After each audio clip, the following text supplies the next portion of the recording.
Good evening and welcome to the second meeting of the Housing Scrutiny Committee on Monday the 27th of January 2025 in Committee Room 2 at Shire Hall in Warwick.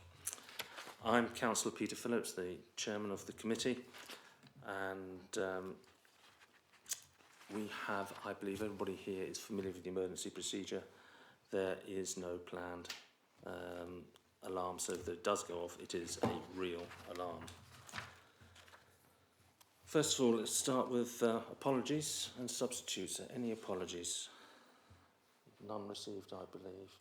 No. And substitutes? No. Everybody here. On my right this evening, I have Mr. Darren Knight, Deputy Chief Executive. On my left, Josie Greenhall, who's from Committee Services. Lisa Barker, from Head of Housing. And a panoply of members of the Property and Housing team to my left. With that, any declarations of interest for the evening? You're all very quiet tonight. No? Okay, thank you. Let's then move on swiftly to the minutes of the 25th September. Now, to remind people, this was when we were the Asset Compliance Committee, and then we morphed into the Housing Scrutiny Committee in November. So this is the minutes of the Asset Compliance Committee of the 25th of September. Are there any comments from the floor?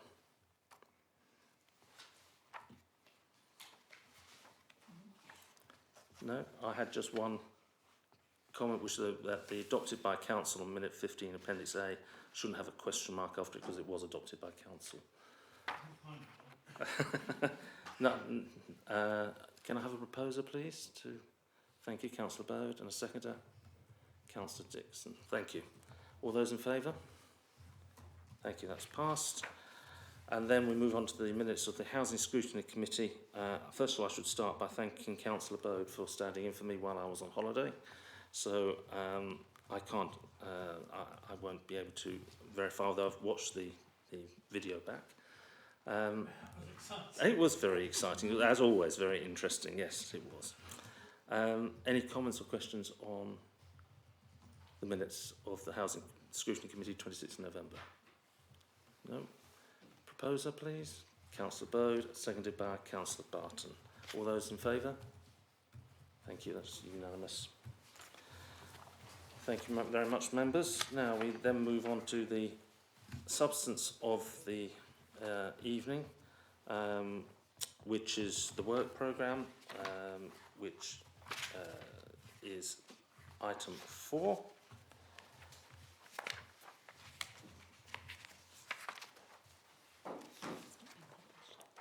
It's not been published, no. And Mr. Knight, do you want to talk to that item at all? Oh, Mr. Leach, sorry. Yeah, apologies through you. Yes, I haven't produced a draft work programme for you since the last meeting. That was my fault, and I apologise for that. However, at the next meeting, it was indicated in the work plan report last time that you should receive sort of a briefing on the HRA business plan. So obviously you're having the HRA budget this time, and then that leads into the business plan itself. So you then have a briefing about the HRA and how the next stage works. And then from that, it's perhaps a discussion paper at the next meeting, again, about areas you want to then go and look at in more detail within those to begin to focus down, rather than focusing purely on the compliance side at the moment, is then begin to look at a bit more detail in housing. Yes, I think we were going to come across some suggestions as we go through the meeting this evening. I think we'll pick those up as we go along. And item 6 tonight is the HRA budget. So anybody got any questions for Mr. Leach on that?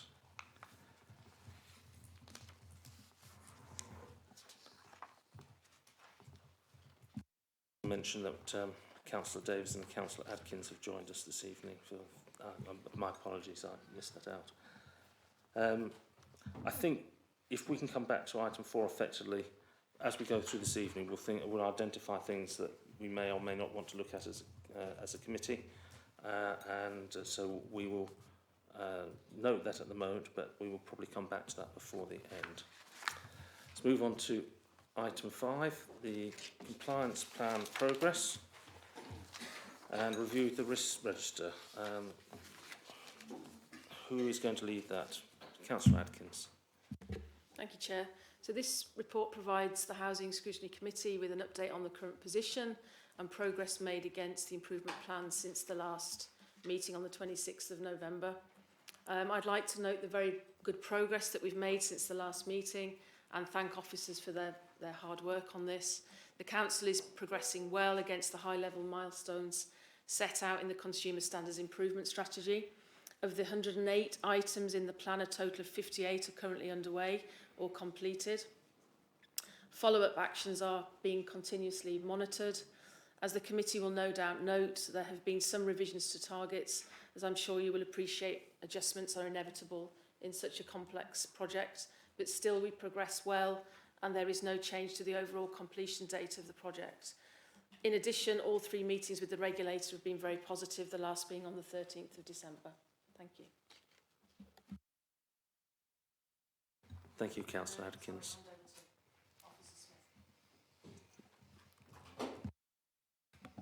Thank you, Chair. Nothing further to add to the introduction. Just if any questions. Throw it out to members on the floor then, please. Any comments or questions? Councillor Bird. Yes, I don't know if this is the right time to do it, but looking at the Consumer Standards and Compliance Roadmap, where we've got everything in yellow, which is good, and there are percentages on there, I think it would be useful from our point of view if we had the previous quarter, I think it is, score, so we can compare it to the current score. So, for instance, where we've got 67%, 43% and all those, well, what speed of progress are we making? And I just think it would be useful just as a comparison, say, are we on track, are we not on track? I would agree with you. That would be useful. Is that possible to do? Yes, we can add it into this report. That's not a problem. You can add anything. I can add anything. No, I think it's similar to how we had the report before for the Asset Compliance Committee. We had 2 numbers, the prior and the... Yeah, we just need to see progress. Yeah, so this is the overall with an update of where each item is. The other RAG report is taken directly from the project management tool. Yeah. So that will have, obviously the numbers should match, but you can at least see where we stand on that current day, and then I'll add the other column to this document. Okay, that's good. And that feeds into one of my comments when I look at 1.1b and 1.1c, started the process and started to scope out, and I think it'd be useful for us to know what started means. Doesn't mean 5% or 95%, or wherever it is, what the number would be. And I appreciate if we were a little more specific on what that means in terms of progress at the front of the report. Other comments, members? Councillor Dixon. Yeah, just on the consumer standards, the executive summary, it talks about the risk registers being reviewed. Notes are added and saying that there are no new risks. I wonder really whether possible unitarisation and a change in the council is actually a new risk to the work that is going to be done.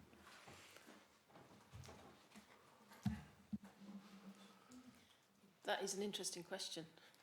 And I think it does pose risks. I'm not sure what the specific risks would be in that sense, but there will be, I'm sure, risks. It's worth noting, isn't it, in a report, I think. Ms Barker. I think, Chair, that by the time local government reorganisation probably kicks in, we'll be some way anyway down the improvement plan. So I think that whilst there may well be risks, and we'll certainly a good call, and we'll pop it into the risk register. I think that members can take some assurance that we're already working at pace, and I think that members will see that from the evidence we've provided tonight. That pace isn't going to sway in any way, so we're still working really as fast as we can. It's to coin Councillor Davidson's phrase, it's business as usual in the meantime, and that's what we'll be doing. Thank you, Chair. Yeah, I think that's precisely right, and we need to add it to the risk register. Councillor Davison, you want to comment? I would add, Lisa Barker's absolutely right, business as usual, at least 2 more years of this council. What we've heard from other places where unitarisation has happened, a lot of services just carry on as normal. The badge is different, but I would expect the housing team to be as normal, and then the new authority would take time to make decisions and so on. And many places elsewhere, many years later, they've just carried on. So, yes, I would certainly expect the whole of this plan to have been completed before there's any change. I think that's right. It's entirely appropriate to put it on the risk register, but we can't second guess. I mean, we've all got our different views as well around the table, no doubt, but we can't second guess what's going to happen and the timetable. So we should just keep going. Yeah, I think that's entirely right. Is that okay, Councillor Dick? Yeah. Other comments, questions? Can I just, I brought my wrong notebook, which is a bit unfortunate, because my notebook's got all the things in.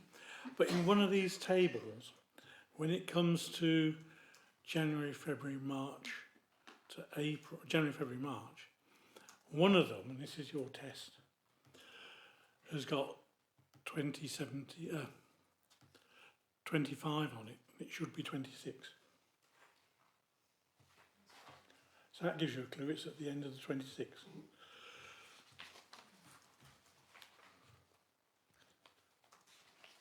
If I'd got my book, I could have told you the page. Is it, sorry, could it be review and cleanse live repairs data to identify actual repairs backlog of the outstanding jobs, which is to be completed the week ending the 17th of the 1st, 25? Which page are you on, please, Councillor Dixon? So looking at the document, it is item 5, page 7. This is 51%.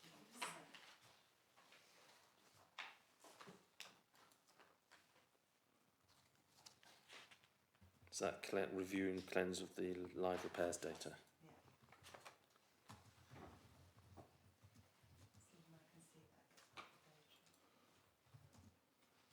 Is that the one, Councillor Bird? Is that the one you were referring to? No. I can't find where it is. Well, it's not a big issue, it just needs the year change. Could I please request you to just drop a brief email to the team? I can do that when I get home. When you get home. Thank you.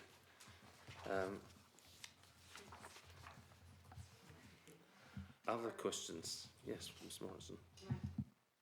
I think you're referring to next year, but that's Q4 2025, so that's why it's done that way. So January to March this year is Q4 2024. January to March next year is Q4 2025. So I've broken them down by quarters, financial quarters. I can see that. I just have this thing, if I'm in 26, I'm in 26 and not 25. Because the council year is 2 years. So it'd be like now is 24/25. Yes. So that should be saying 25 and not 26. But I won't fall out over it. No. Councillor Bird, I think you need to take that up with whoever designed the quarter-day system all those hundreds of years ago. No, I don't mind. It's just we don't have a fiscal year ending on the 31st December. It was only wrong in one place. So the others looked okay to me. But there you go. Doesn't really matter. Can I raise a couple of points here that are coming out on here? Void days, they're at 80, which seems very, very high. I don't know if it's 80 just because there's only one property, or if it's hundreds of properties, it's a really serious problem. Councillor Atkinson, what are you doing, or Ms Barr, what are you doing to address the void, the length of voids on average? Thank you, Chair. You'll notice that there's some items relating to voids already in the improvement plan. It's a considerable issue for any landlord, and one that we want to be working on. It's also, I think we've mentioned at this committee previously that we are working on a new target operational model, and part of that is to look at voids. So we've already undertaken considerable amount of work. Our voids have come down. Our void turnaround time in totality has come down from where it has been. So nowhere near where we want it to be, but we are starting a piece of work on that. But I think we're aiming to do that, end that next year sometime. I think this one will be a suitable one for some sort of graphic to see the voids over time, whether it's gone up in recent years or gone down or whatever. If we've got that data. Yeah, that will be very useful as part of the report in future. Is that possible, Yes, Mr. Smith? Yes. Yes, Chair. Thank you.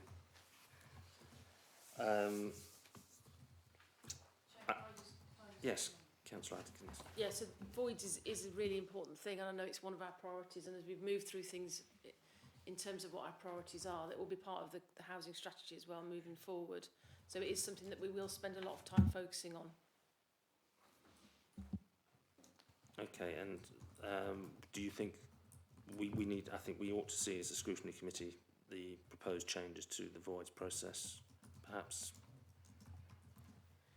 Yeah, I'm quite happy to. I mean, one of the fundamental issues, Chair, is about our repairs and voids contractor. And obviously we're currently in contract with Access Europe. We are looking to re-tender that contract, and that will be live in April 2026. But so until then, we are, as it were, we have one contract that we are looking to improve. So I think what we'll see is we'll be making some improvements throughout the course of this year, but then we'll get the bigger bang for our buck next year when we actually change contractor. So I think as a scrutiny committee we'd be very happy to support you through the process in terms of selecting maybe the same or a new supplier then. I think Access came in 2017, didn't they? Something like that, Chair. And I think you've already requested to see the specification for that service before it's re-tendered, and that's where what we're working towards now. It certainly, I mean, when you look at the tenants' concerns in one of these reports, it's repairs is way and above the number one concern for tenants, and then managing council tenancies. So voids is another part of council tenancies there. So I think those are two areas where probably as a committee I would suggest that we do a bit of focus on to support and understand what's going on and to complete our role as scrutiny. One other issue in terms of reporting, I think we all acknowledge that there's a lot of work done here, there's a lot of good information in here. Is there some way we can look at doing some form of exception reporting, so to have the report there, but highlight maybe the 3 or 4 things where you are most concerned about and where we're going off track perhaps, or at risk of going off track, as a summary, rather than us trying to find out all these little bits and pieces. And obviously still appreciate the work that's done here, but I think we need to try and make it a little bit more focused on the areas where we are having problems. Yes. Yeah, through you, Chair. I think what we can do is pull out any issues and put them into the report, rather than have another report to do that. Because obviously, if we're not concerned about three or 4 issues, then we'll be struggling to as to what to put in that report. But if we just highlight those within the body of the main report for you, would that be? That would acceptable? be perfectly. I'm not suggesting you need to do another 50-page report on the exception reporting. By definition, exception reporting should be only 3 or 4 and fairly brief items. And the policy on accessing properties. I think we can, with gas safety checks, we actually have a legal right, is that the right word, to access properties? What about where we need to access properties for anything else? We don't have a legal right in those situations, and obviously that's something that we do talk about across the sector from time to time, and also raise that with the regulator. The regulator's aware of that, so we have to use our housing wiles to gain access, and our staff are fairly good at persuasive tactics. But as part of that, we are producing a no access policy or procedure notes for staff, and again happy to share that as that comes forward. I think we're about ready to start to talk to staff and consult a little bit more widely on that anyway, Chair. Thank you. Okay, thank you. That will be welcome as well. And I think it's going to be quite a lot more reading, hence why I want the exception reporting going forward. A small point, we on the complaint tracking table, which is virtually the last page in the document, I believe, where you've got stage 1, stage 2. We're talking about complaints received in the month, how many have been fully responded to. I would suggest that's actually changed to how many complaints received and responded to within 4 weeks. As you get all your complaints on the 31st of the month, you're not going to be able to respond to them, is it? Mr. Leach, you want to comment? Yeah, through you, Chair, that wouldn't be appropriate in my view, because your target is 10 working days. So you actually need to be looking at the target for the Housing Ombudsman is 10 working days to respond to complaints at stage 1 with a maximum extension of 10 days. And I think that's where the data's built on already. Sorry, I wasn't making myself clear. The 4 weeks was just a number I picked out of the air. If it's 10 days, then it should be complaints received and resolved within 10 days. Yeah. That's what I'm suggesting, rather than in the month. Because if they arrive at the last day of the month, you have no chance of responding to them, or very little. So does that make sense? Through you, Chair, there'll be more on that in the last item on this as well. Yeah. Are there any other comments? Councillor Dray. I was just going to ask about the complaints review process. Will we get to see the survey results at all of that when that happens? The questionnaire is on item 5, page 11. Chair, if I may, yeah, what we're planning to do is at the end of a complaint, or when a complaint's been fully resolved, we're then going to send out a survey to gauge on how well we've done in terms of handling the complaint, which is in line with the Ombudsman's requirements. But yes, Chair, we're happy to share over a period of time what the response is to those surveys, and yeah, set those out for you. Thank you, Chair. What means are we using to seek that? Are we using online, or are we doing postal, or what? Be a variety, Chair, because we have a number of email addresses which we can use. It's whatever's the favoured contact point for the person who's made that complaint, and we will engage with them that way. I'm thinking not all our residents will be quite as familiar with IT as maybe everybody in this room is, so we certainly need some alternative to from just depending on IT.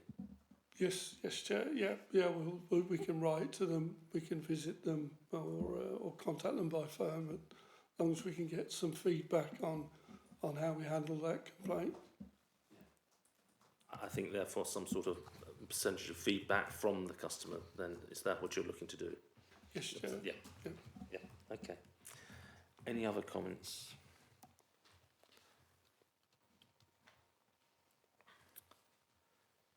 Ms. Barker.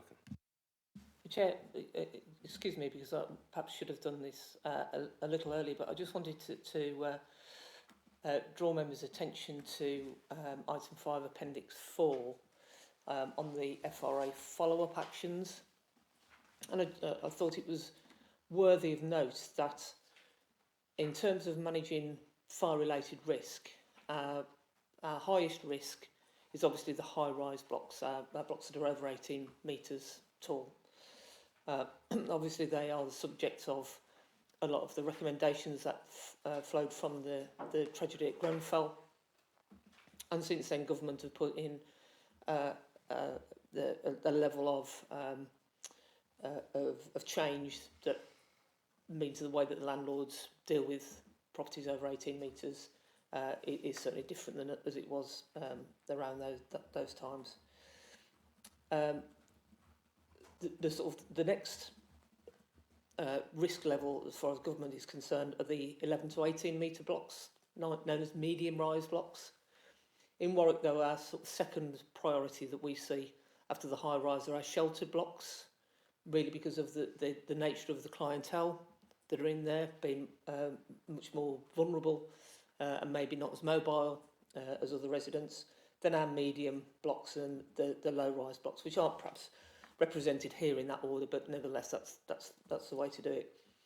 And in terms of the way that we've dealt with these FRA actions, I think it's really quite noteworthy that in respect of the high rise and sheltered schemes, all of the actions, high, medium, low and the no timescale have been dealt with the exception of one action which relates to a medium risk.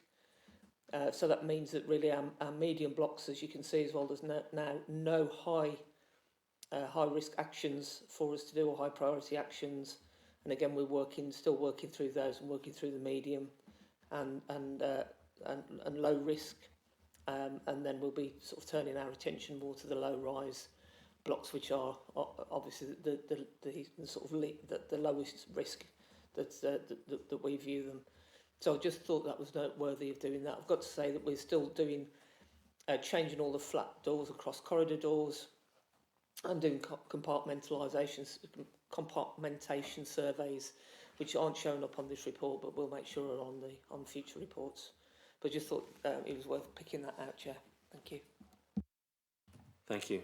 And again, I think you need to take credit for these improvements, and I'd like to see that over a trend over time. Perhaps when I don't know what the previous report would have looked like 3 months ago, but it sounds as though it's getting better. And am I right in assessing that it is getting better?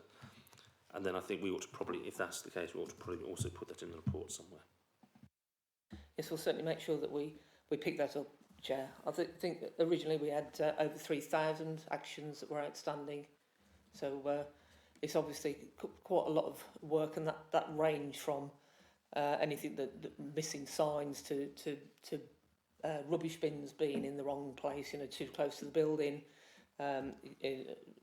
Just for an example, so the teams right across housing and assets have worked really well with our contractors as well to make sure that these are all done.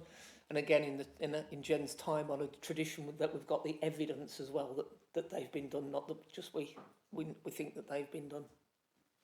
Yeah, and again, I think the housing team should take credit for, say, 3,000, we're not 900 odd now at the moment. Most of those are in low. We ought to be seeing that in the scrutiny committee, that actually that's happened and the improvement that's happened there, so we can acknowledge that. Bearing in mind that these minutes go to the regulator as well, so I don't know if you members are aware of that, but they do go to the regulator on basis. So I think it's worth putting in there so the regulator can see the actual progress that's been made. Again, I sound as though I like trends. I do like trends. It just tells you more than a point in time. Any other comments then?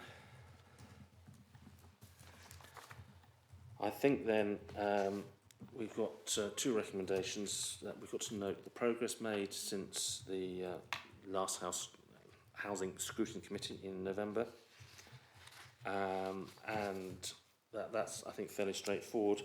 There've been changed to delivery dates of the actions listed in the table. I think has anybody got any questions on those in particular?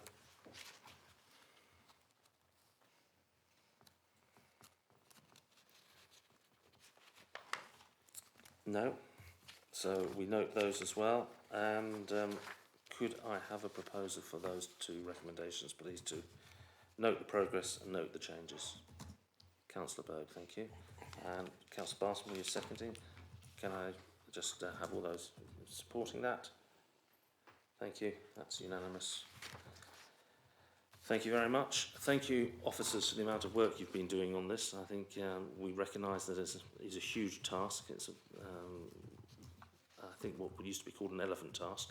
Got to bit by bit, but progress is being made. That's great. So thank you very much. I think we ought to record that for all the work you've done. So item 6 now is the HRA budget. I gather, Ms Barker, you are going to be presenting on behalf of Finance. Just a preamble on that, we did see, I think it was last week, some preliminary briefing from Mr Rowlands on the budget, and so this then is specifically, well, Mr Rowlands covered, I think, 2 or 3 charts on the HRA. This is going to cover specifically in more detail. It's going to be something we've widened our remit. If you recall, when we went to council, we agreed to also look at the HRA account, and so this is the first stage of this, and I'll pass the microphone over to Ms Barker. Thank you, Chair. I'm not actually bringing the budget papers, but what I'm going to try and do really is to set out for members. Let me start it. Just a little bit of detail about the housing revenue account. And so I was due to do this with Finance. Unfortunately, our officer's poorly, unable to attend, Chair. I make no. I don't try and be an accountant. I know about the HRA and I know it in depth, but I don't try and add up. I'll leave that to those who can count properly. So,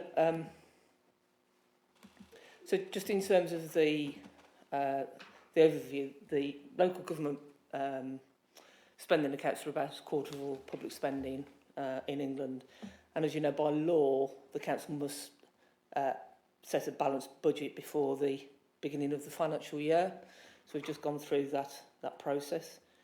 And also local authorities that own a council housing stock must also set a balanced budget for the housing revenue account and produce an annual business plan, and that's again what we'll be doing. So the difference really between the HRA and the general fund is that the general fund finances services using the council tax, business rates, fees, charges and specific government grants, whereas the HRA is is driven through council house rents, service charges, non-dwelling rents such as shops and garages, and also through government grants. So the HRA is ring-fenced and it sits within the general fund, and the ring fence prevents any transfer of HRA funds from the HRA to the general fund, although the general fund can make a contribution to the housing revenue account.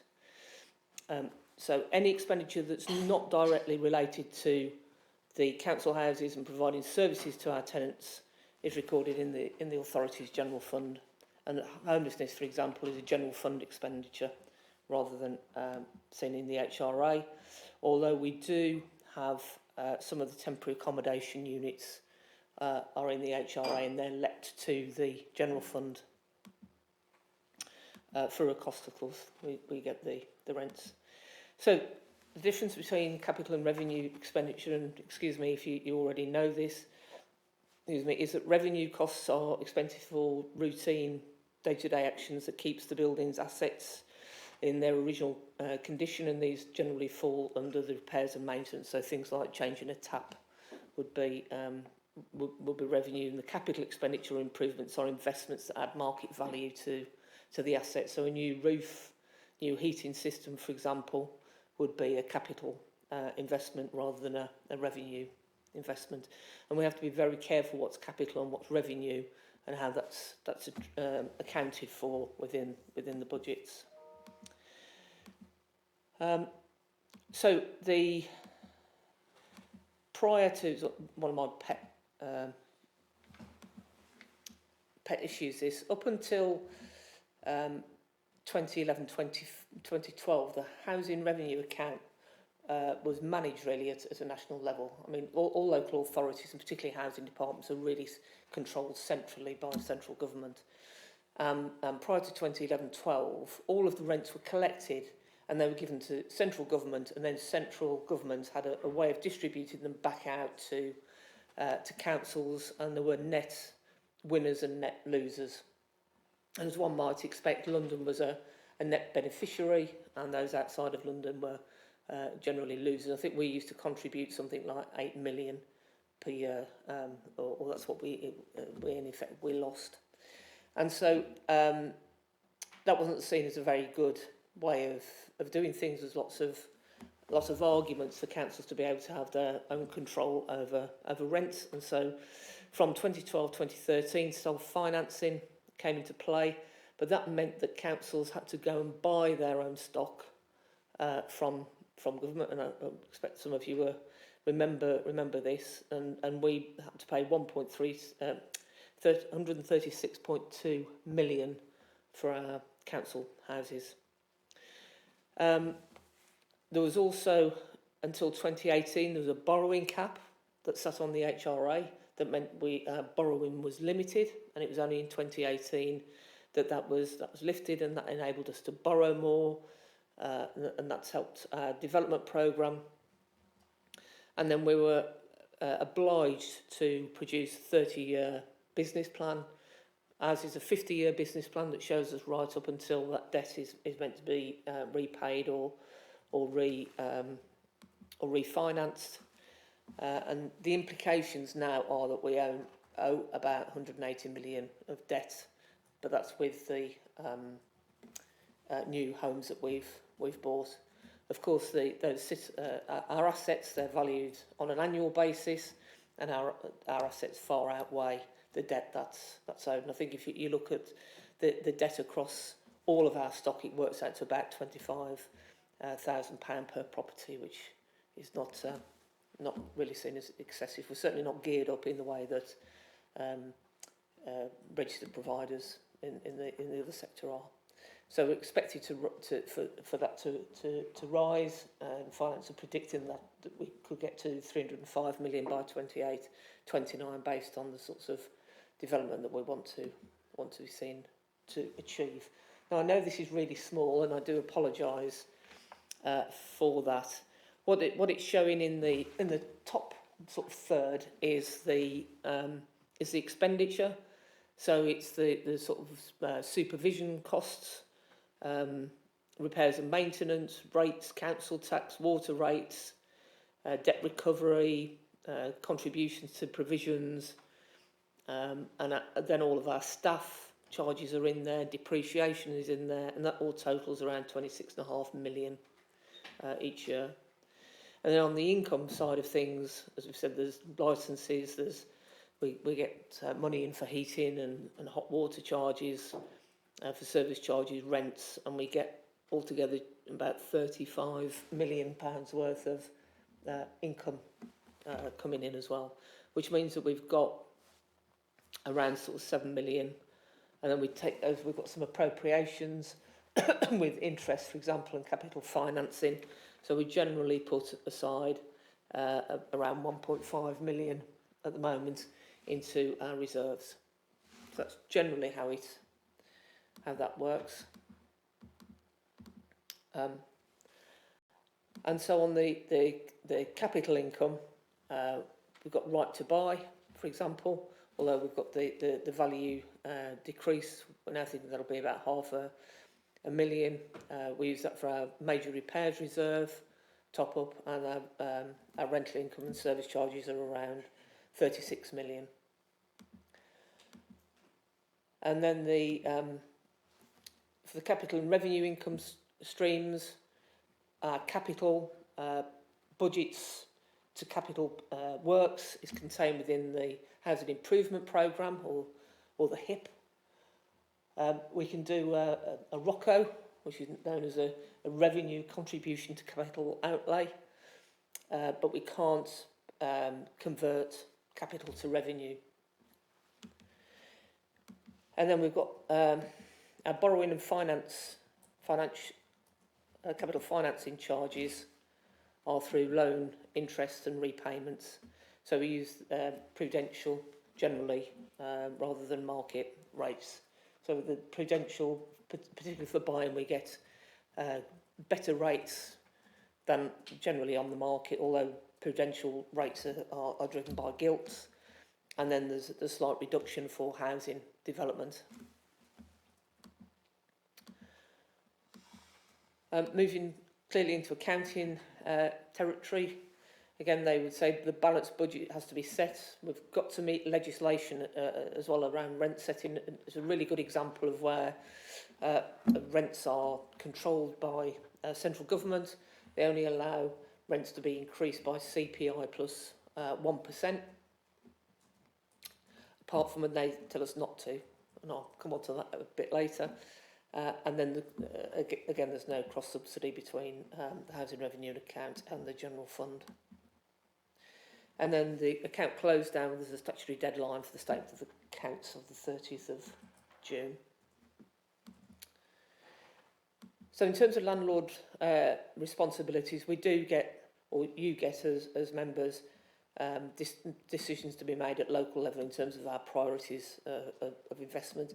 Of course, that means making and delivering a balance between all of these things. So we have to invest in the existing stock to make sure that we keep and maintain our investment, to invest in new affordable housing to meet the housing need through the housing register, and to invest in new initiatives and income generating activities, such as we've seen through the joint venture over the last years.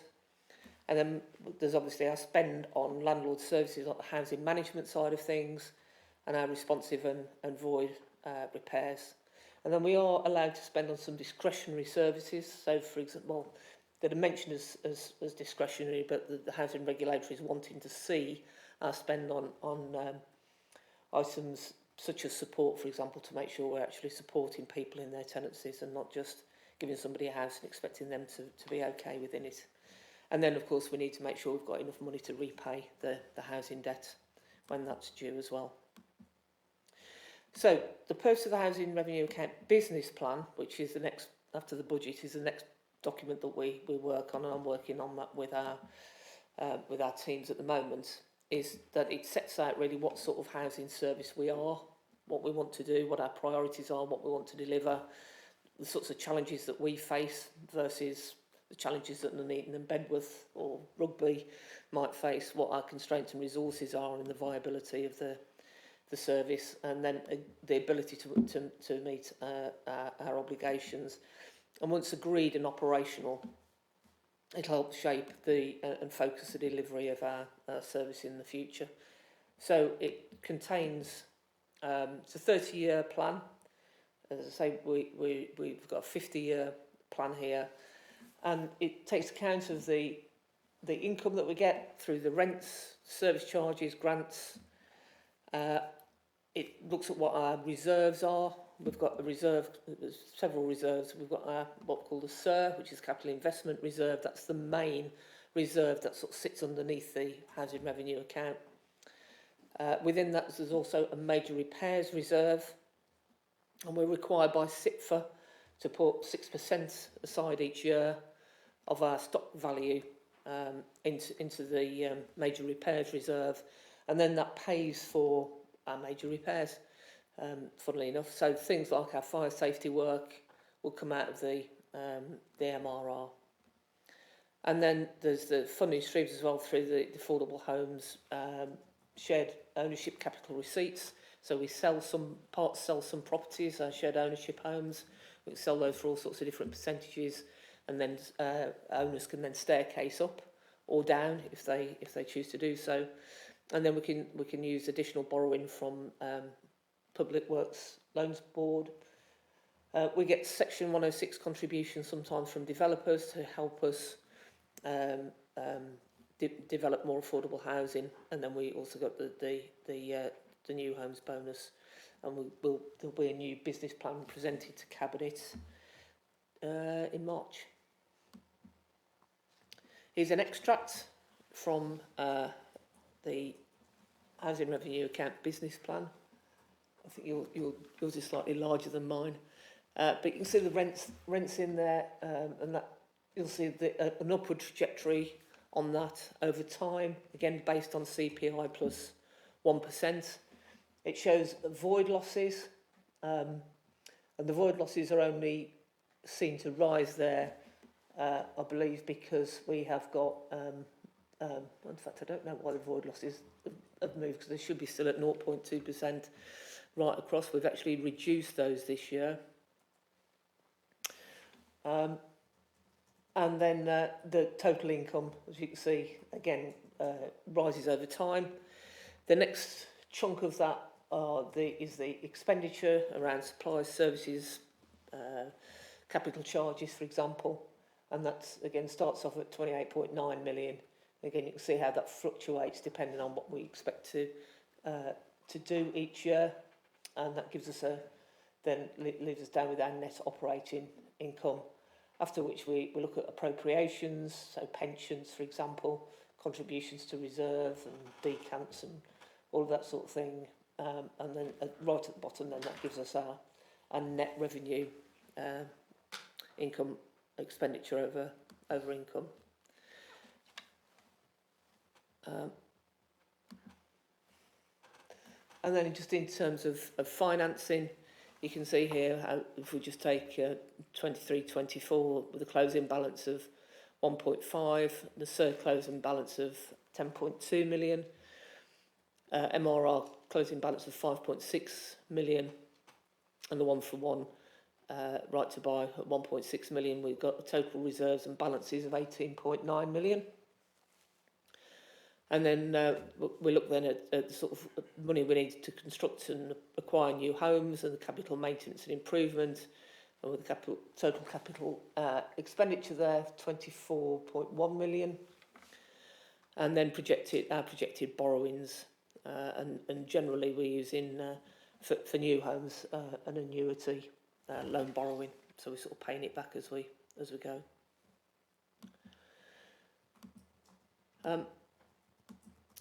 So on the housing investment programme, which is part of the business plan, we look at a variety of things. The first being decent homes. That's one of the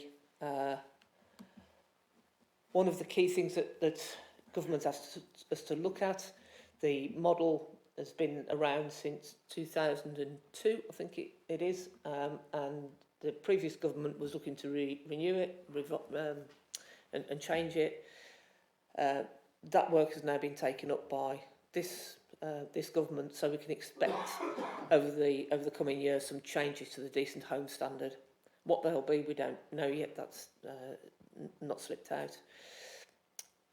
We undertake every 5 years a stock condition survey, so we look at all of our properties, and we look at a whole variety of different attributes on that property, and we get a view back from a surveyor as to whether the condition of each of those, and then that helps us to formulate our housing investment programme. And on top of that, Cabinet agreed fairly recently our decarbonisation and energy efficiency framework, and that sets out an ambition, or an initial ambition, for all properties to get to EPC-C, and then for us to go beyond that. So as we do our stock condition survey, we're also looking at what we need to do to decarbonise our properties, and doing that work at the same time. It helps us do all of our work on fire risk assessments, and just generally aids in adaptations and help us meet our aspirations on homelessness by acquiring new housing.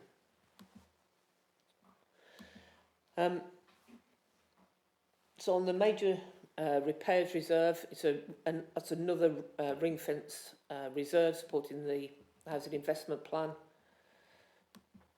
and it funds all that capital investment. It's a 60th of the value. It's a SIPFA requirement, and we have to adhere to strict government guidelines, including annual valuations. We also get Homes England grants. We're registered for that in 2029.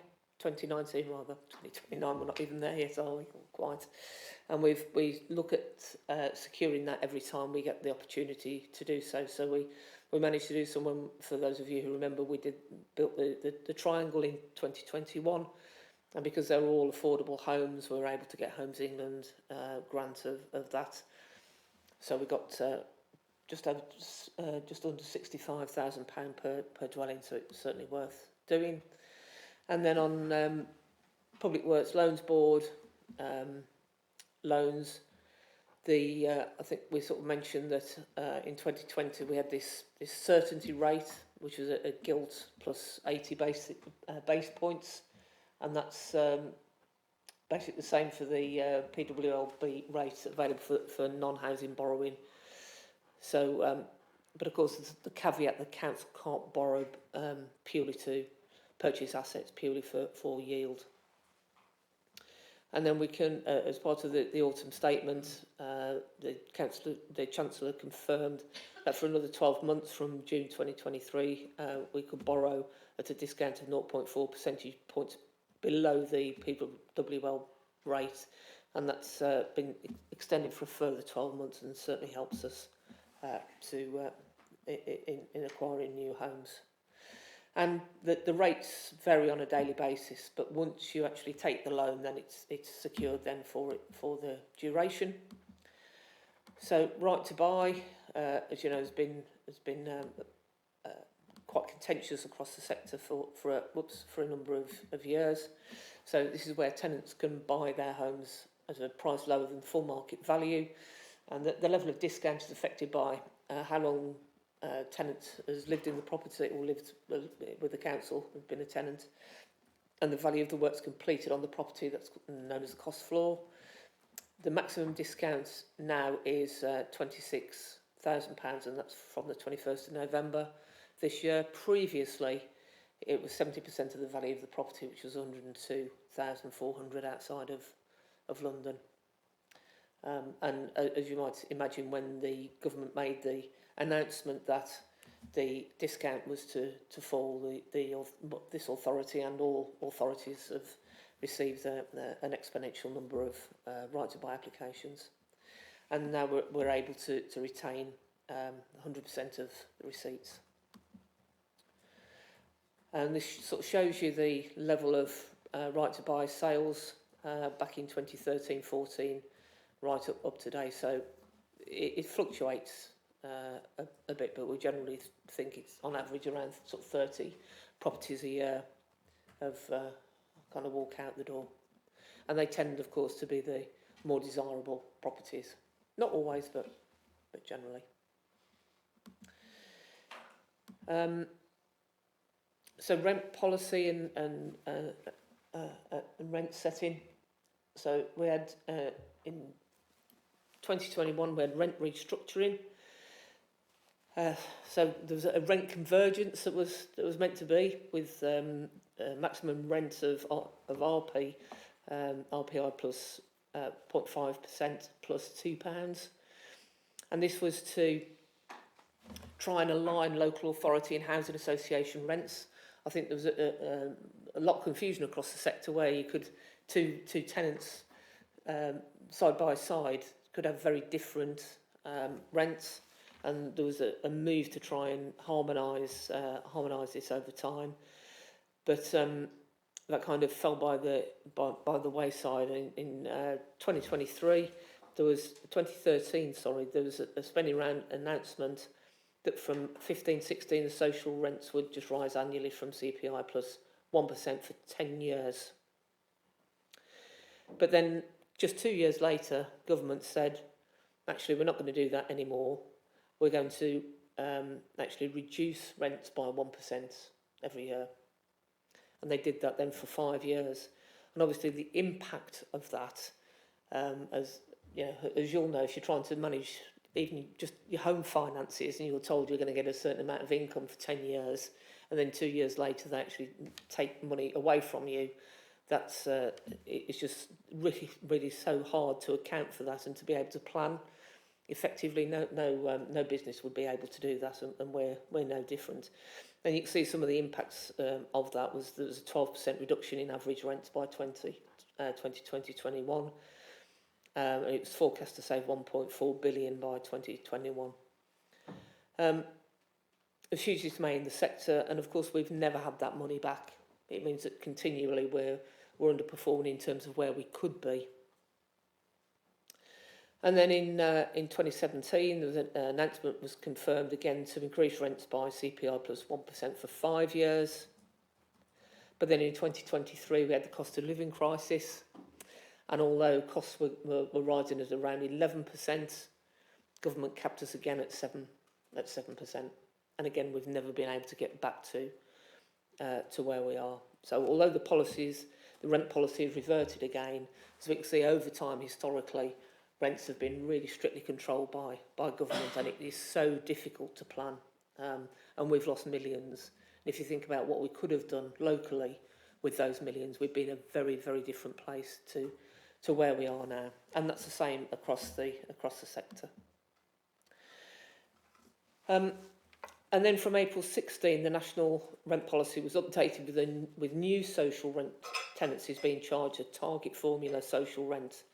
And you can see that, I'm not going to go through it, but the basis is quite a complicated calculation of formula between 30% is based on relative property values, 70% based on relative local earnings, and then a bedroom factor applied. I think Victoria has to go and lie down in a darkened room after she's calculated these things for our new rents. But that again means that two tenants can be in exactly the same property. One has been the tenant of ours for 10 years, will be on a low social rent. A new tenant moves in next door, exactly the same home, but will be paying a lot more, up to target formula rent. And then with other rents as the national affordable rent, and that policy applies to all affordable tenancies from April 2021, and this is calculated at 80% of the local market rent. They're all able to claim housing benefits up to this price. And then shared ownership, I think we've mentioned this before, where shared owners purchase a percentage of the property from the council and then pay rent on the rest of it. It's actually a really good model of low cost home ownership. Enables a lot of people to get a foot on the ladder at a cheaper way of doing it.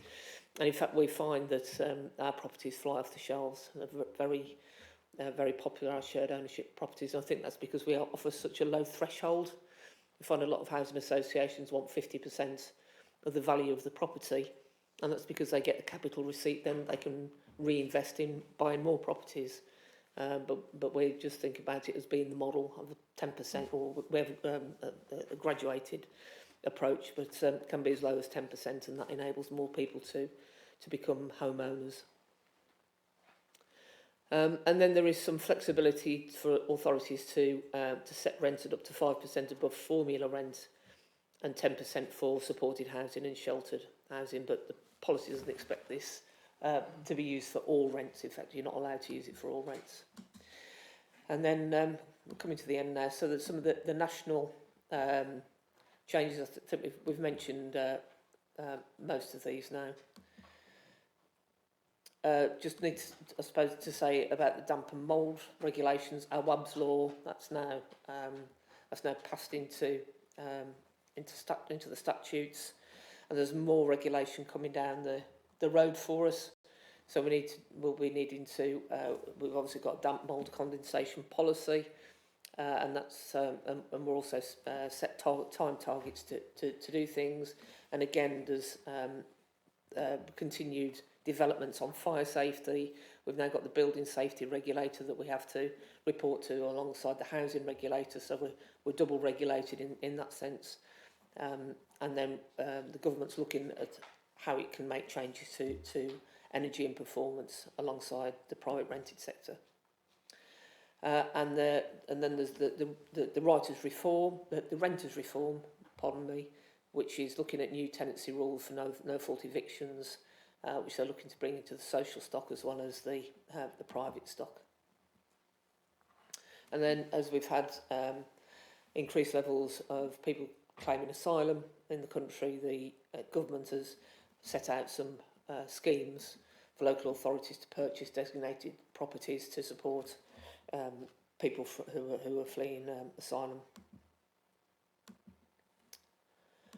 And then the local developments, as you know, we've been undertaking the stock condition survey. We've got most of that back now, but we're now doing that on a more regular basis. Our fire safety improvements right across the stock, I think we've mentioned that earlier, and our work around the decarbonisation and energy efficiency framework that will see improvements in the energy performance certificate. We're also looking at grant schemes that will help us achieve that decarbonisation more rapidly than we otherwise could. We're undertaking a review of service charges, and we'll have more about that soon, and revising our damp and mould policy.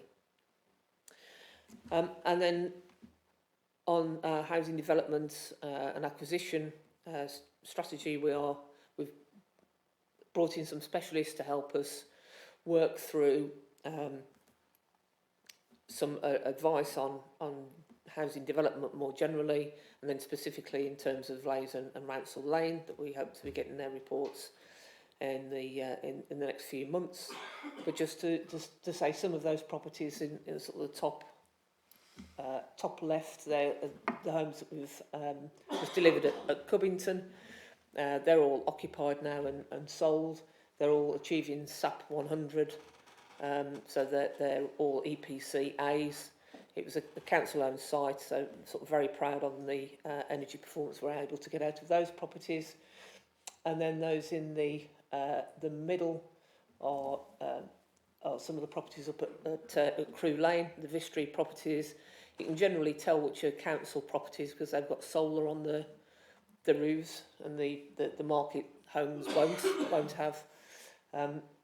Next to that, we've got some of the AC Lloyd properties out at Radford Semley. Quite an interesting experience there while I was out with the developer. One of the people who were actually looking at buying a house actually said, well, why haven't we got any solar on our roofs, and why haven't we got an electric vehicle charging point? And it was a couple of years ago, but nevertheless, it made those developers sort of think about how they were building their homes, and that's what we want to be, is a bit of a market disruptor. I think the very end one was the portfolio holder for housing, giving out some prizes for trick and treating at Halloween. I think there's a young Harry Potter there. And then these I think was I think the crane is again, I think that's Crewe Lane.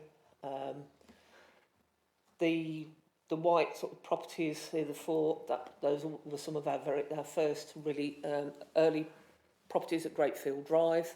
They're all 6 shared ownership properties. Then sort of moving across, there's a block of flats there, again at Crewe Lane, the Vistry, and then the last ones, I think that's probably Cubbington as well, is it? I don't know, somewhere like that. And that's it. Thank you, Chair. Thank you for that tour de force. Can I ask any questions? Councillor Barton. I think I've just done a 3-day course in 30 minutes. Wow, that was amazing. And I must say, Lisa, you have this art of delivery that I, no doubt all of us all understand. It's really well, the way you've presented that is amazing. I could do a Phil Kohler and ask you about 20 questions, but I'm just going to... there's just a couple of things that just jump out at me, if you could. You keep mentioning we're a disruptor. I actually think we're a leader as opposed to a disruptor. You keep using that word, but yeah. You say that Warwick District Council had to buy the housing stock for 136 million. We now owe 180 million, and it's projected 28-29 to owe 305 million. Do we ever pay the capital off, or is that due? Is that due to the increase in housing stock? But does that? It seems a lot of debt if it's going up that fast. Is it, or isn't it not? There's unpredicted developments, so we're sort of casting an eye on where we think we will be as we go forward. All of our new developments that we're doing now are done on an annuity basis, so we do a repayment mortgage basically, so they're all repaid. But what will still be outstanding, and we need to pay this back between 2052 and 2062, is the 136 million pounds. However, the previous administration looked at the finances very carefully, and they determined that actually by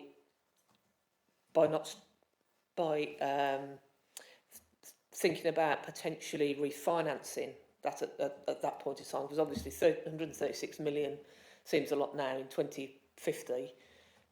That 136 million will have won't seem quite as big as it is. So it is about refinancing, which then gives us more money. We can then go out and acquire more properties, or do other things, do refurbishments and that sort of thing. So yeah, we either need to pay that back in 2052 or start paying it back, or we can refinance some or all of it. Okay, okay, thanks. The major repairs account you mentioned, I can't remember the name of the place now, but down by the police station, the houses we've got to knock down, what were they? What was that court called? The ones we had to shut because of. Looking at my team. What's the consent called? Yes. Christine Ledger. Christine Ledger. Sorry. Yes. Christine Ledger. How does? Surely that has a major effect on that budget, because it's such a big development. Well, big development. Does it? How will that be financed? That won't come out of the major repairs reserve. Well, it could be done by a number of there's a number of ways we could do that. So if you remember, if we did all of them to be affordable rent, which is an option that I'm sure Cabinet will consider, then we could apply for Homes England grant on those. And if you remember, I think we got 65,000, 68,000 per property. So that's a potential way of bringing in grant to help us offset those costs. We can use right to buy monies as well, and any Section 106 contributions, we might be able to use that as well as borrowing. So we might end up borrowing much less than we would need to replace those homes. Right, yes, that's not to do with that budget, if I may, please, Chair. You say our target's an EPC of C. What do we do with do we sell the older houses off that we have no chance of getting up to C? The analysis that we've done suggests we can get all of our properties up to C, but we are working on an asset management strategy, and I don't really want to try and preempt what that might say, but we are obviously sort of thinking about that. But as head of housing, what I'd need to do then is think about the other side. If we sell them, they'd only go into the private sector, and part of our thinking has to also be about how we manage and support those properties who are owned in the private sector, whether that be privately rented or owner occupiers. And last one, if I may, Chair. The right to buy. Do we ever find, in years gone by, I presume we did, when it was 70%, do we ever find ourselves, WDC, losing money on right to buy houses that we've spent money on, and then we have to sell it with a high discount?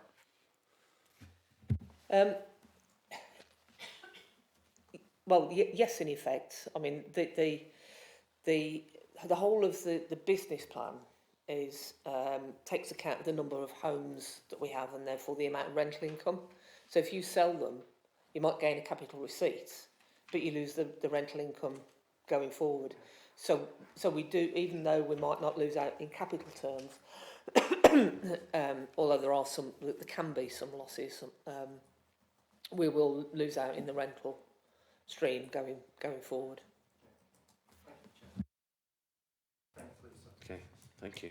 Any other comments? Councillor Dre. I'm just interested in the asylum seekers. I was just wondering how you were going to rehouse them. What's the plan? That's a good question. We were given money for to buy some properties to help certain groups of people. But once asylum seekers get leave to remain, then they can approach the council and they would be seen as being homeless. So they would, would apply the policies that we apply to the general homeless population to asylum seekers as well. Councillor Yella Brigada. Regarding shared ownership properties, do people buy completely off the council from shared ownership property? If yes, do we have data as to how many people actually buy off the council? Through your chair, we do. It's been one. The one that's staircased up to the whole 100%. But don't forget, we've only got a small number of shared ownership properties because we only started developing shared ownership properties in 2018. So we've only got a handful of them, but there's been one that's staircased the whole way up. Okay. One more question about damp and mold. Sometimes people living in social housing, they don't have enough money to switch on the heating, resulting in damp and mold. Do you give out leaflets or educate them as to how to manage damp and mold? We do, councillor, yes. We've devised a specific leaflet. Our private sector housing team did that, and we did that in conjunction with health services, and that's been replicated across the county now and is given out to health professionals as well. So it tells people where they can go for help and advice. We've also got our cost of living work that we do, so we'll always sort of sign people there. We've got financial inclusion stuff. So if we know that anybody's really needs a bit more help and support and help to claim the maximum benefits that they can, then we'll ask the team to go in and work with them, or we'll refer somebody to Citizens Advice, who we fund to help us give those sorts of services. Fantastic, thank you. Any other questions on the floor? I have one for you. Looking at the repairs and maintenance reserve, that the reserve numbers in the next 3 years drop very sharply compared to where they are now. Is that part of the plan to recuperate the housing stock, to repair the housing stock quality, where we find ourselves today in a situation where we've got a lot of work to do? Is that what the cause of the reduction in the reserve is? It is, yes. I mean, it's there to be spent. We've got a lot of work to do on replacing some of the cladding on our properties to make all of the improvements through the stock condition survey, for example, so that there's a good chunk of that, but knowing that we'll have another chunk of money put back in next financial year. Okay, any more questions? I think you covered an awful lot of ground, so thank you for that. It's very useful. It took me about 2 years to get to know what you did in 30 minutes. I think as a housing board for now. I'm sure Councillor Adkins is also going up a very steep learning curve on this. Could I ask that be distributed to all the members, please? Because I think I imagine people might want to just take it away and just look at it in more detail and possibly come back with questions. If I give you some homework, councillors. Councillor Davison, you want to make a comment? Yes, the budget for this year should be out tomorrow, I think, so there's no point in doing the old one. And I'm asking you, Chair, whether you'd ask for the new new business plan that's coming out in March, whether the briefing should be then, if it's a briefing. I think the briefing should be then, but I think just the content of that presentation without specific numbers, if you're giving me a health warning on some of those numbers, they're going to be out of date tomorrow.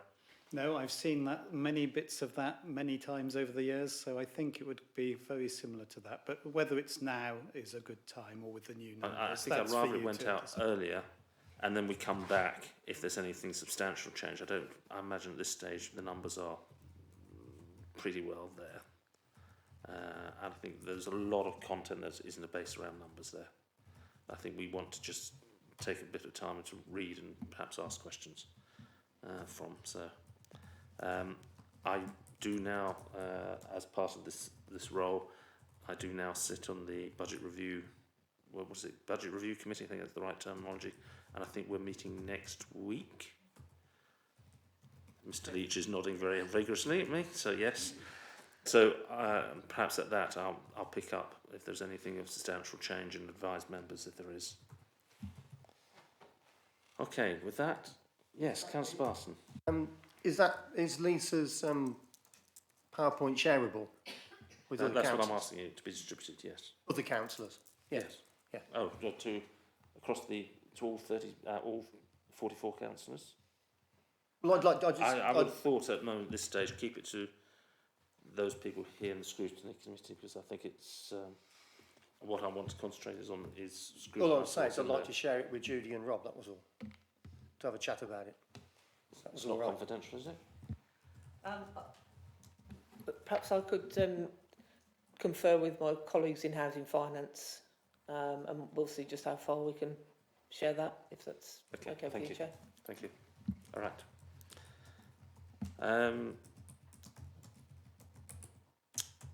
So I think the one thing we haven't covered, and I think we may perhaps need the finance team here as well, is financial risks to the HRA. What is the biggest financial risk do you see to the HRA, or is this something that we should refer to Mr. Rowlands?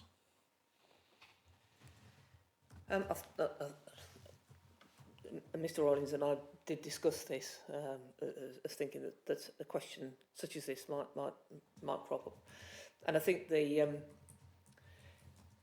at the moment one of the big risks that we see is in Decent Homes 2, and although we're not party to its contents, there's been quite a lot of rumour across the sector about what might be contained within Decent Homes 2, and if some of those measures do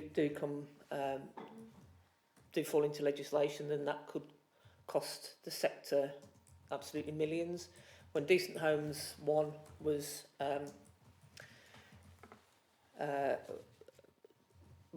made law, it was accompanied by money, but subsequent ministers have said that any new Decent Homes standard wouldn't have any associated budget with it. So where that money would come from remains a real issue. So I think that's certainly one of the worrying things for us. And then, as I've said, that the legislation around fire safety and the management of high risk buildings continues to grow.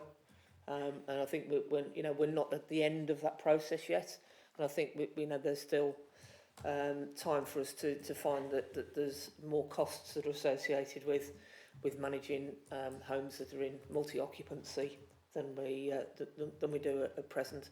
So I think those are really sort of two big risks. Okay, well, I would ask you and Councillor Adkins to keep the committee informed about anything you see coming out of left field, as it were. That's quite significant. And finally, on resourcing, do you have sufficient resourcing in the business plan to address the regulators' concerns to get us from C3 to the top?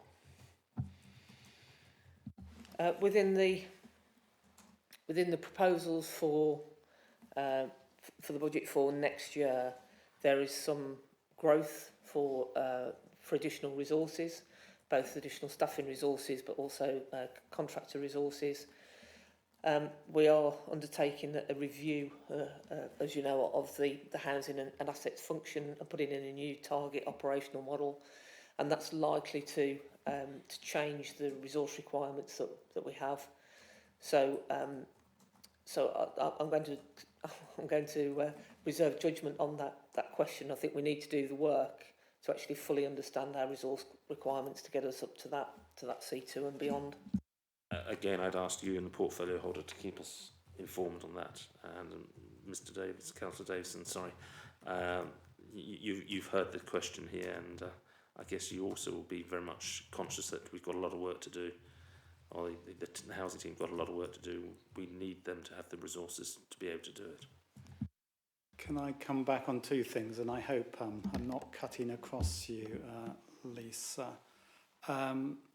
One is that we're developing a lot in the business intelligence portal, which all of you can see. I'm trusting you don't look at it this time, but you may want to ask the portfolio holder and head of service to talk you through that next time, particularly the indicators and whether they're live there, and also the risk register, because you've raised both of those tonight and you might want to look at that. In terms of the growth requests, there are a lot of them, and there's a lot, and clearly there'll be a lot of scrutiny from Cabinet, and I suspect yourselves, when it comes in March. So yes, it's absolutely live. Cabinet is committed to certainly getting out from C3, so there's no doubt about that. So we need to make sure there are ways of doing that.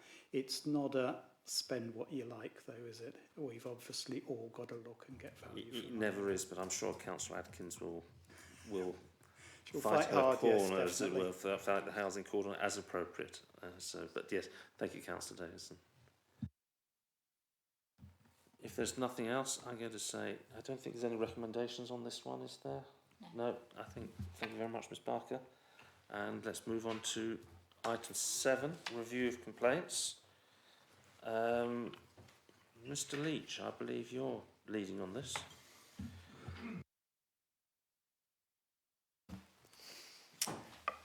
Thank you, Chair. I won't say too much to introduce the report, just an explanation in the fact that the Housing Ombudsman requires the Council to review its performance on complaints each year as part of its submission on the Housing Ombudsman's complaint code of handling, or in complaint handling code.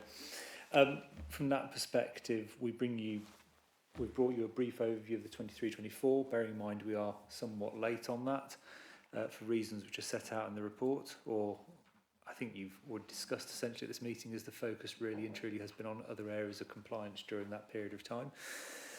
And what we're looking forward to really now is actually the 24-25 review of complaints, which is going to come to you in early 25-26. So it's broadly just seeking your views on the report as presented and questions, and then I'm quite happy to go into and provide a bit more detail about the anticipated format of a more detailed report you'll receive about 24-25 complaints. Okay, thank you. Councillor Barton. I would only say I don't quite understand the percentage figures. 136 logged, 42% stage 1. So 40%, 42% of the 136, which is a figure, stage 1 on time. Then some went to stage 2, 16, and that's 12.5%. I'm not quite sure. In my maths, where's the other 30%? There's 100% in there. Is there? I don't know. I'm reading it completely wrong, obviously. Through you, Chair, I suppose part of the point of this report as well is about ensuring members have the clarity and understanding when it comes forward to you, so you shouldn't need explanations like this, would be my first point. So what we're looking at there is the number which are completed on time in terms of the investigation. So your 42% completed on time, the other 58% were not completed on time at that point I mentioned earlier in terms of the 10 working days plus potential another 10 working days for stage 1. In terms of that, from the 136, 16 progressed to stage 2 of our complaints process because the complainant wasn't happy. Of that, 12.5% were completed on time, which is 20 working days to complete a stage 2 with a potential further 20%. So that's what we're trying to show you there, because one of the metrics we have to report onto the Ombudsman is how well we're doing on meeting those targets for responding to complaints on time. From that perspective, you can see that isn't particularly good performance, I would say, when you're aiming for 100% performance on time. But I think during the year, a number of factors have shifted on that for you. You've got within the housing services team, you've got one dedicated officer at the moment as well, a part of a team logging responded to stage 1 complaints with further complaint investigators in the process of being recruited. I'm looking to Lisa Barker there, nodding and make sure I've got this correct. And also during the year, we now have a single dedicated officer within the council for undertaking all stage 2 complaints as well. So what we're looking at there is more that demand coming through. The other bit I'd flag from that table is actually part of the concern that was flagged by HQN in terms of the number of complaints being logged was on the low side. And if you look at 23-24, there were 29 complaints about housing. But you look at that shift to 24-25, there were 136. So there is a change in culture and behaviour from officers about logging complaints and bringing them forward. And there's ongoing training, which is for all staff across the council in terms of recognising complaints and our new complaints policy, which I'm fairly confident we'll see that number increase further in 25-26 and throughout the rest of this year as well for 24-25. The numbers are going up, which is good. The bit we look for there is the trend in terms of step down from stage 1 to stage 2 to get in that resolution.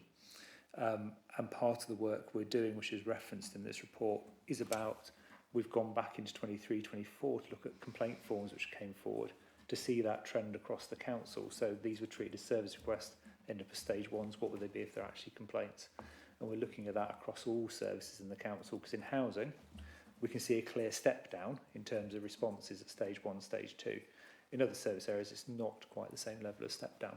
And that's where some of the wider learning on complaints can come forward as well. Could I please clarify, Mr. Leach, when we say 10 working days at stage 1 and 20 working days, is that another 20 working days or 20 working days in total? So for stage 1 complaints, the Housing Ombudsman Code is 10 working days for stage 1, plus you can agree with a complaint a further 10 working days. So that's a maximum of 20 working days for doing a stage 1 complaint. For stage 2, you can have 20 working days and then a further 20 working days. The beauty of the code is that their guidance is quite clear that the detailed investigation should be completed at stage 1 and more of a check and balance review at stage 2, which, if you look at those numbers, doesn't necessarily help councils in responding to those. Sorry, maybe I didn't make my question clear enough. Is it 10 working days and then a total of 30 working days, i.e. 10 plus 20, or is it 10 plus 10? For stage 1, so you've got to segment them. No, I'm just, me, stage 1 and 10 days, and then does stage 2 take another 10 days? Or 20 days for completing the stage 2 investigation. So you get 30 it's days. The clock resets. Yeah, it's 30 days in total. Yeah, okay, but a potential maximum of. And then a potential 20, maximum of. Yes, yeah. 60 days, I think Yes. you said. Yes. Okay. So they are cumulative rather than total. Right. Thank you. Councillors. Councillor Bird. Yes, looking at the chart, we seem to be having apples and pears and comparing them, and we really want the answering apples. We've got real numbers. Then you said, how have we done on time as a percentage? I'd rather know, rather having to work it out, how many actually got done, or more importantly, from our point of view, at each of these stages, how many failed to achieve the target? Because that's where we should be looking at, and why are they failing to hit the target? I don't care about the ones you've got done now. They're not a problem. That's not where we're being picked up. We're being picked up on. We're not reporting and don't know how many we're failing. So basically reverse, 42% should be stage 1 failed. Well, yes, but what I don't want to see is any percentages. I want to see numbers. We can have both. We have the luxury of having both, I imagine. I don't want them both, really. I just want to know how many we missed on. Yeah. How many have come in How many Can we failed? adjust the report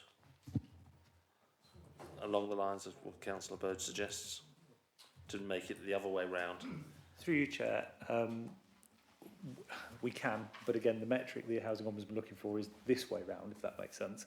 The bit which I think is very useful from Councillor Bode there, which I think should be in the future reports, is actually a bit more understanding and depth of why we're not achieving those targets. So actually going back and looking at those complaints where we're not achieving the 10 working days is actually showing the reasoning behind that as well, to look for patterns. But yeah, we can flip it round to just numbers as well. That's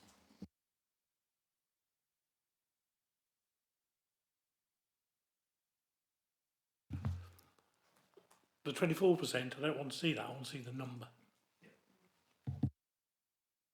Councillor Dray. I was just interested in the historic complaints, and I was just wondering, you know, how many have you had, and why are you recording them anyway?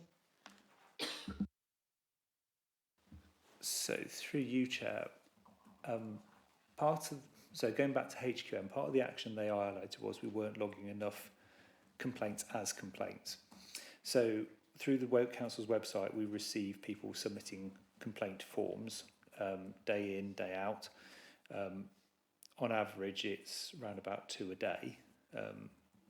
But if you look at 2 a working day, but if you look at that perspective, a lot of those, it was down to heads of service discretion about whether it then got dealt with as a service request or as a complaint. And a large proportion of those were being dealt with as service requests. And learning from those wasn't necessarily being captured, and some were progressing to complaints because they weren't being responded to. So we actually had these historic records for the actual original form when they came in. So the piece of work that myself and 3 colleagues have been doing is going back through those forms just to purely capture the data in terms of what was the complaint about, what was the category of data, when was it, and just capture some basic details. So again, we can use that as part of the learning process to say, actually, if we had all these forms and we treated them as complaints, what would they have been about? What can we learn from them? So that's what we've been going through. It just takes a while to go through and log all that data and capture it, because previously it was just dealt with as an email request. Part of this, again, would be helped through the move to using the CRM system for handling complaints rather than necessarily emails and Windows files. And from that perspective, complaints is the next project to move into the CRM to actually look across the council. It's a question of starting that probably late spring when that piece of work starts. Councillor Adkins, you wanted to say something? I was just going to say it would be useful to have a breakdown, and it sounds like we've got more data as well, retrospectively. So it would be good to have that breakdown of exactly which complaints we haven't processed in time and why that is the case. I think that's something we should be on top of as we move forward, yeah.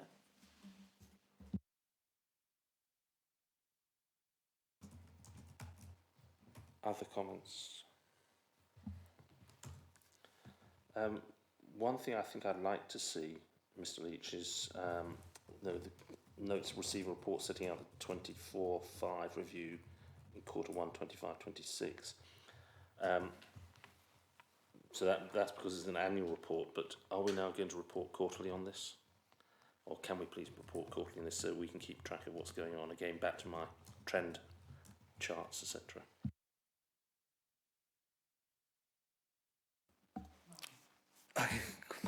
Before Graham Leach comes in, I'd say I'd much prefer these updated regularly on the portal, and then you as a group can have a look and see what you want to report on, because all the data should be there for you to see. I accept that, but rather than having this annually, I'd like to see it quarterly, yeah. So through you, Chair, it's a complex one to answer because there's multiple stages to this. So I think what I would say to you is that a lot of the data around complaint handling, so the numbers, is quite easy to report that quarterly, and actually will, to an extent, be built into the quarterly report which goes to Overview and Scrutiny Committee. So a lot of those broad headlines in terms of complaint numbers, will be built into the service area plan for governance services, which is available for you all to look at, the draft one, because it was published today as part of the Cabinet papers. and as the leader says, that data will also be available via the performance report as well. The bit where we will struggle to provide more data on a quarterly basis, just purely from a capacity, is when we look at what we'll be providing annually in terms of the learning data, so actually the outcomes and the responses to those, and the actions and customer satisfaction. They'll be the trickier ones to report back on. But the other parts of the data as well is actually contained in some of the compliance reports, as you discussed earlier when I was saying about how we just need to tweak that table to make it easier for you to understand as members in terms of meeting those responses. So some of it you will see more regularly, but I wouldn't want to commit to the remedies, actions and learning points because of the amount of work should be involved in that. I think where I'm coming from, and I'd be interested to see if the committee members have a similar view, is we don't want to wait until 12 months' time for us as a committee to look at the historic data. I think we need to look at it much more regularly as we go through the improvement process. Councillor Dixon, sorry. I would agree, yeah. Mr. Knight, yes. I think if you refer to the HQM report, obviously complaint handling was an issue picked up by them, and so therefore you'd probably want to keep a closer eye on it until the level of complaints and learning is sort of embedded, business as usual.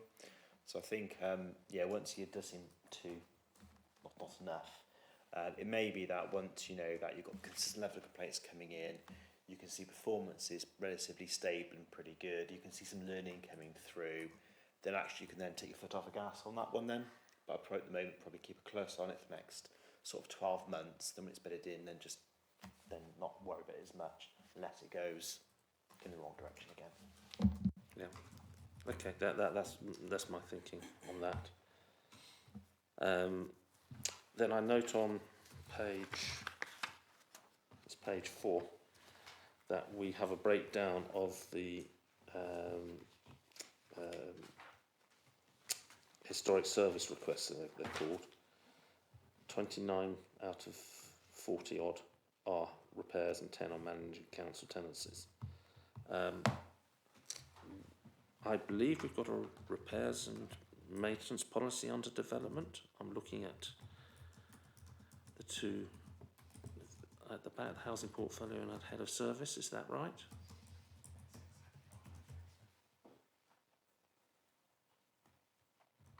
Sorry, could you just repeat that? Yeah, I believe we have a repairs and maintenance policy under development. Is that going to come to the Housing Scrutiny Committee? Because that's the area clearly where we've got the biggest amount of complaints. Thank you, Chair. I'd just say, yes, there is a housing repairs and maintenance policy being drafted as we speak at the moment as part of the Consumer Standards Action Plan. The target date for having that draft completed is the 31st of January this month, so the end of this month. Because I think that's something that we as a scrutiny committee, given that's where 75% of the issues seem to be on repairs, that's something I think we as a scrutiny committee should probably, Mr. Leach, coming back to where we were on item 4, that's one of the things we should want to focus on for next the next meeting, if members are agreeable. Yes, I get generally nods around the table. So that's the draft at the end of the month, which is good timing. Yes, Ms. Bell. Just to make the point that repairs nationally are a key driver of complaints, and quite clearly, if you're not satisfied with what's happening in your home, you know, because repairs, that's where they happen. If we see repairs happening in a shared area, then that's less likely to cause a complaint. Just to say that I'm not surprised that the level of complaints on that subject is where it is. I'd be surprised if it were anywhere else. The thing that's most surprising is when you look at the tenant satisfaction measures, the satisfaction with our complaints is either equal or above the national average. So we've got room to go further to become the best in the country then, I think. That's but yes, thank you, your point is well made. I think it's not a surprise particularly, but I think it's an area where we should be focusing to get our C3 up to C2 or above. Yes, thank you. Any other comments on this, on item 7 then, on the view of complaints? Councillor Gorman. Can I ask what sort of complaints the managing council tenancies is? The others are quite self-explanatory, but I'm not sure what sort of issues those are. Through you, Chair, without opening up my lovely records of all the complaints, I would struggle, but they're essentially, from memory, they are ones sometimes about tenancy agreements and also tenancy behaviour as well. What we've used for those classifications to make it easier for all of you is that the Local Government and Social Care Ombudsman actually set a category and subcategory for all complaints they see. So we've been trying to align our complaints with those categories and subcategories so that when we begin to see data at the end of the journey with the Local Government Ombudsman, we can map it back. So when I mentioned earlier about seeing that step down, as you can imagine, not all councils have the same department names and the same team names, but the complaints end up in these broad themes. So what we've been doing is trying to allocate them back to there so you can see that trend and you can see what's going over time. So we've been just trying to use the broad categories that the Ombudsman provides within housing. And there are a number of those, which I can provide you a list of, but they are about tenancy matters and how those tenancy agreements normally.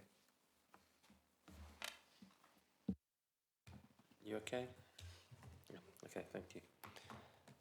Then I think what we have to do is note the report and the learnings coming from that, and then that we will be receiving a fuller report on 24-25 in Q1 25-26. Can I have somebody who propose those recommendations, please? Councillor Dixon. And a seconder? Councillor Barton again. Sorry, I just have to be looking left rather than the right, Councillor, right. Can I have all those, a show of hands then? Those, yeah, okay, it's unanimous. Thank you very much. So I think it's just, we've got an awful lot of work ahead of us as a committee, a lot of reading, and I think for next time when we're meeting on something like the 25th of March, I'm asking that we put on something about repairs and maintenance onto the agenda and a deep dive into the new policy there. Members, are there things particularly you'd like to be looking at next time round? Or will you leave it to my discretion? I think on the repairs we need to look at the data. I'd also like to know that we've got issues with the repair contractor. And okay, we'll get rid of them in probably 18 months or so, but we've got 18 months to live. I don't think, Councillor Bode, we should prejudge. It may be the same supplier, it may not. So It might be. So my question is, if we've had problems, what are we doing to get those problems resolved? And are we making sure that the contracts are performing better than they were? In other words, shaping up so they could take on the contract again. In answer to your question. Yes, please. I think what Councillor Bird done is help define the objective for the agenda item. So I would suggest that pick up offline, we set the objective, check with the committee, and then let the lead officers know that's defined for the next meeting. Because I think it's understanding how it's performing, understand what we're doing to manage performance, and then looking at the policy, the draft policy for the committee to give a steer or recommendations on. So I think if Josie, if you're happy with that, sort of the outline of the objective, and we can firm that one up. Following yeah, I think that would be better because we want to know that we've got an issue, we're tackling the issue. Yeah. Is our tackling of the issue successful? And we want to understand the progress. Yeah. Yes. And obviously, I think from memory, but obviously at some point, you may want another update on the procurement project as well. That that can be touched on potentially as well in a sort of confidential session for any commercial sensitivity. What is the timing of the procurement in general, without going into any details? Are we starting it, the procurement now? Sorry. I'm not sure who I'm looking at here, Ms Barker or Mr Leach.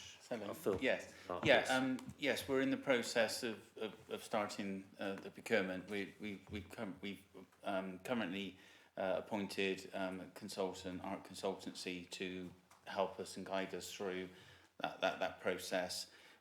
We're in the process of having lots of workshops with the team, with everyone that's involved. So over the a 3-week period, there's various workshops that are happening. So ARC are challenging the council to think of different ways of actually procuring the works and specifying the works. So we're having discussions internally around that. And then the plan will be to go out to tender mid to late March. So the plan will be go out to tender mid to late March, with a view to then following a process through. I won't go into detail, but we're in this new procurement regulations now, which means that we'll have a slightly longer procurement period because there's new procurement regulations. So round about the summertime, we should be in a position to look towards appointing, making an appointment of a contractor, and then we're looking for a 6-month mobilisation period for the new contract to start in March next year.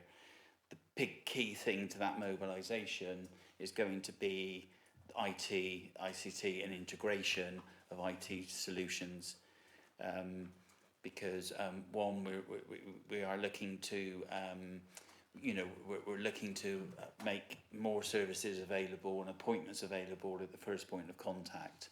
We'll be looking to have self-serve options available to residents so they can more easily book their own repairs.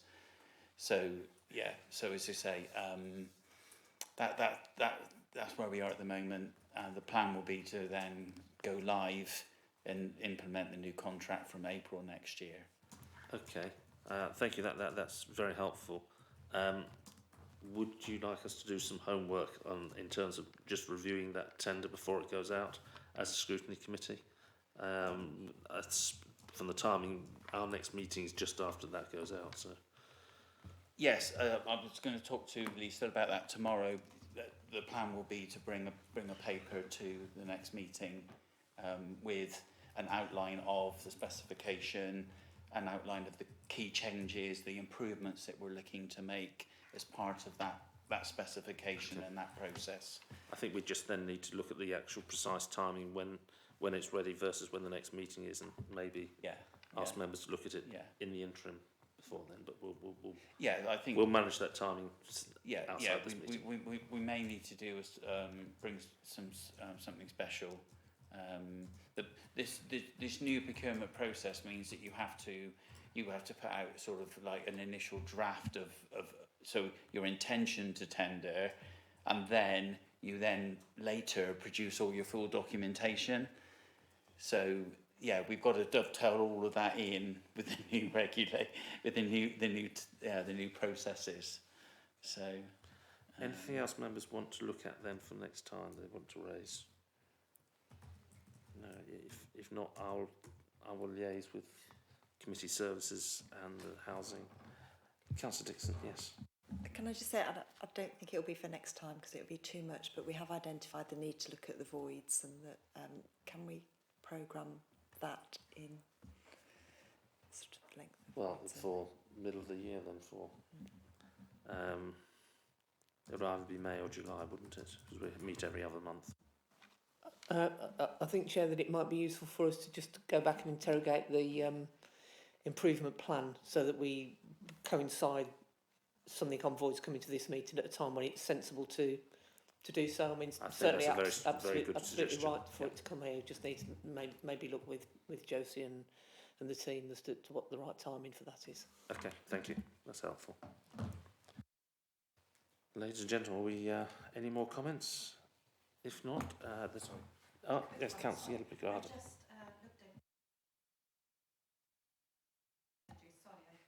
Yeah, well, we've had an email from Councillor Tangri, so he's apologised for that. Yes, I'll put that on record. Right. Thank you very much, everybody. It's 7:50, so I'm happy to close the meeting. Thank you.